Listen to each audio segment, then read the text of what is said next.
எனது அழுதா ஆயுள் கூடுமா? பொதுவா சிரிச்சா ஆயுள் கூடும் அப்படின்னு கேள்விப்பட்டிருப்போம். ஆனா அழுதாலும் ஆயுள் கூடும் என்பதாக அமெரிக்க மனோதத்துவ டாக்டர் வில்லியம் பிரியன் என்பவர் சொல்றார். பொதுவாக உலகத்துல ஆண்களை விட பெண்கள் தான் அதிக நாட்கள் உயிர் வாழ்றானா. அதற்கு காரணம் பெண்கள் அதிகமாக அழறாங்க அப்படின்னு அந்த டாக்டர் சொல்றார்.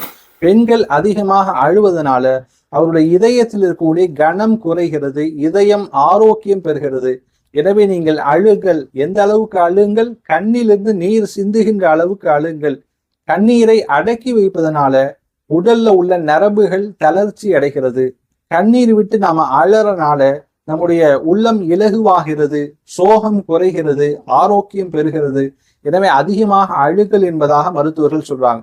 அல்லாஹும் குரான்ல பல் எல்ஹகு கலீலா வல் எபுகு கதீரா, குறைவாக சிரியுங்கள், அதிகமாக அழுகுங்கள் என்று சூரத்துல, இந்தியாவில் இருக்கக்கூடிய சூரத்துல கிரையிங் கிளப், அழுகின்ற சங்கம் அப்படிங்கிற ஒரு சங்கத்தையே துவங்கி மாதந்தோறும் அங்க ஒரு அமர்வை ஏற்படுத்துறாங்க. அதாவது எல்லா மக்களும் அங்க வந்து தங்களுடைய சோகமான நினைவுகளை பகிர்ந்து ஒருவருக்கு ஒருவர் கண்ணீர் சிந்துகின்றவர்களுக்கு அழுகுவாங்களாம்.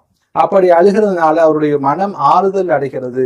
எனவே அதிகமாக அழுவதனால் ஆயுள் கூடுகிறது. எபெருமானார் ஸல்லல்லாஹு அலைஹி வஸல்லம் அவர்களும் சொல்றாங்க, நீங்க குறைவாக சிரியுங்கள், அதிகமாக சிரிப்பதனால ஒரு உள்ளம் மௌத்தாகி விடுகிறது.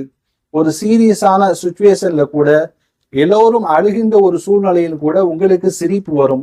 உள்ளம் கல்லாகிவிட்டதற்கு போனதற்கான அடையாளம் அது. எனவே குறைவாக சிரியுங்கள், அதிகமாக அழுகுங்கள். மறுமை நினைத்து, மௌத்தை நினைத்து அதிகமாக அழுங்கள்.